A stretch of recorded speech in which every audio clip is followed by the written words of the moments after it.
கான்ஃபரன்ஸுக்கு சிறப்பு விருந்தினராக வந்துள்ள Indian institute of mental health chairman அவர்களே, நண்பர்களே, அனைவரையும் எங்கள் மருத்துவமனை சார்பில் வரவேற்கிறேன்.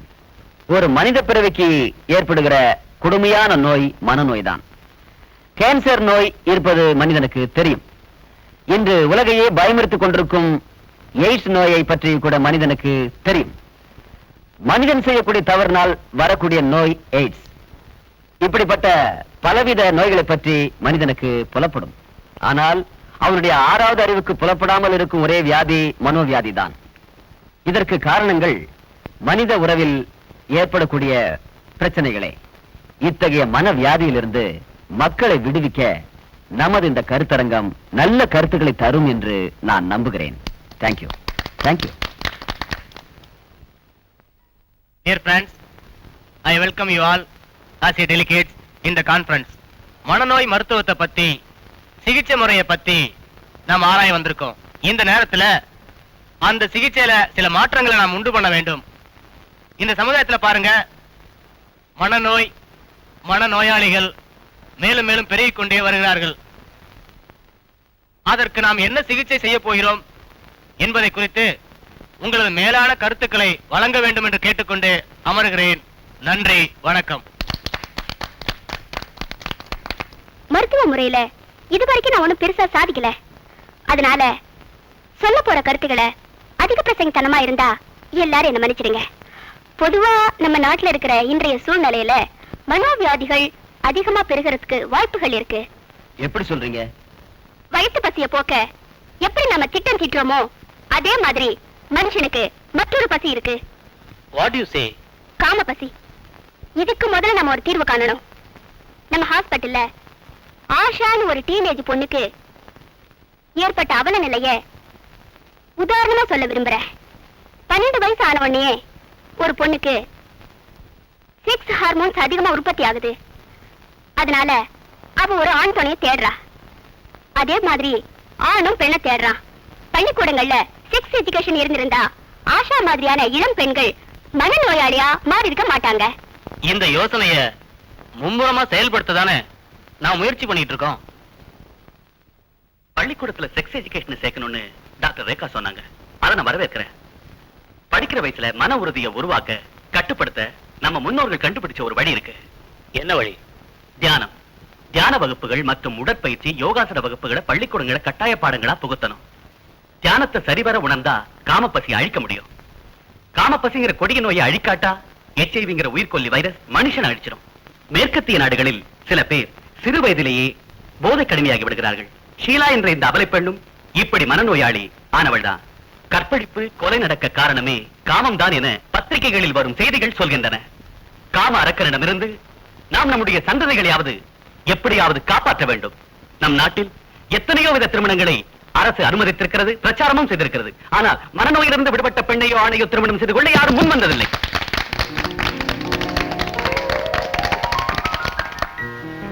சின்ன ரெக்வெஸ்ட், வைஷாலி நான் கல்யாணம் பண்ணிக்கலாம் இருக்கேன். Advance congratulations. Thank you sir. இந்த முடிவுக்கு ஒரு காரணம் வைஷாலி என்ன அவ காதல ரஞ்சித்னு பழகிட்டு இருக்கா. நான் அவகிட்ட பழக ஆரம்பிச்ச நாள்ல இருந்து அவளோட நிலைமை கொஞ்சம் கொஞ்சமா மாறிக்கிட்டு இருக்கு. அதாவது now she is 90% okay.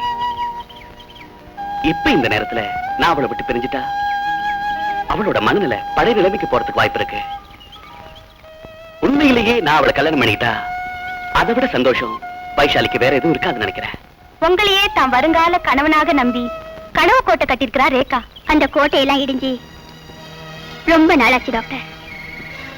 Vaishali திவாகருக்குன்னு நான் எப்பவோ முடிவு பண்ணிட்டேன். என்ன சொல்ற ரேகா? எனக்கு இந்த திவாகர் இல்லைன்னா வேற ஒரு திவாகர் நிச்சயமா கிடைப்பாரு. ஆனா வைஷாலிக்கு அப்படி இல்ல. இந்த திவாகர் கைவிட்டா அவ நிலைமை ரொம்ப மோசமா ஆயிடும். இப்ப உங்க பர்மிஷன் தான் வேணும் சார். ஒரு பேஷண்ட் குணமாகி அவங்க வாழ்க்கையில மறுமலர்ச்சி ஏற்பட்டா அதை பார்த்து சந்தோஷப்படுற முதல் நாள் நிச்சயம் நானாத்தான் இருக்கும். ரேகா, எதுக்காக திடீர்னு போன் பண்ணி ஹாஸ்டலுக்கு வர சொன்ன? ஏதாவது முக்கியமான விஷயமா?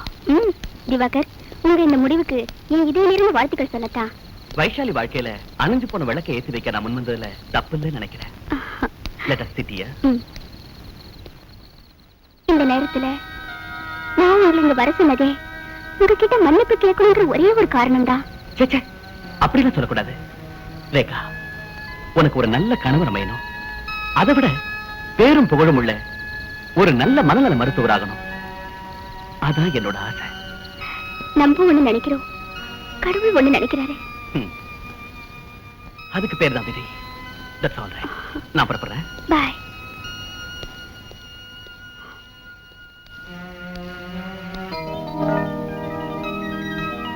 வைஷாலி மாதிரி மனோவியாதியால பாதிக்கப்பட்டு விடுதலை கிடைச்ச பெண்களுக்கு வாழ்வு கொடுக்க திவாகர் மாதிரி கோடிக்கணக்கான இளைஞர்கள் நம்ம நாட்டுல உருவாகணும்னு நான் ஆசைப்படுறேன்.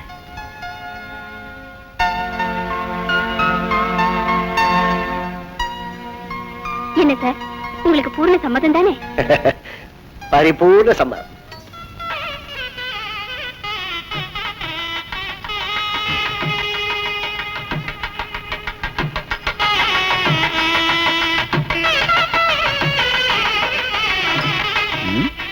வாட் மிஸ்டர் திவாகர், மாலை போடுங்க.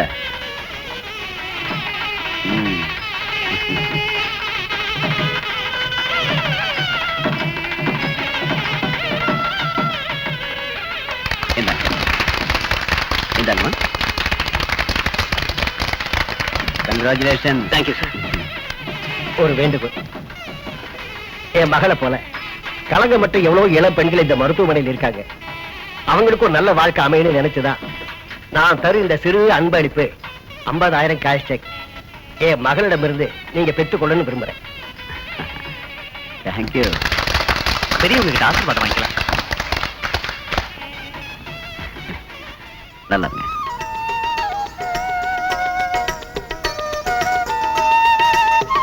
நல்லா இருக்கு, நல்லா இருக்கு.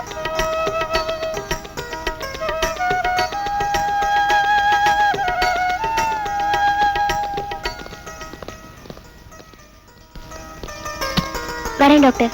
வரேன். எல்லாருக்கும் வரேன். See you. வாங்க.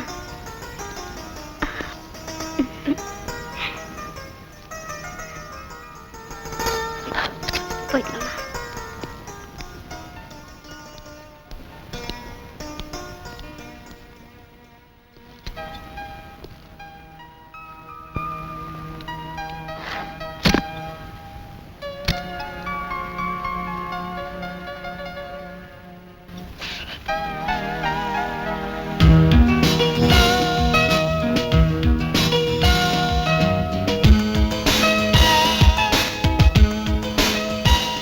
மருந்தே இல்லாத நோய் மனநோய். இதனால் வாழ்விழந்த மனநோயாளிகளிடம் அன்பு காட்டுவது ஒன்றே அற்புத மருந்து.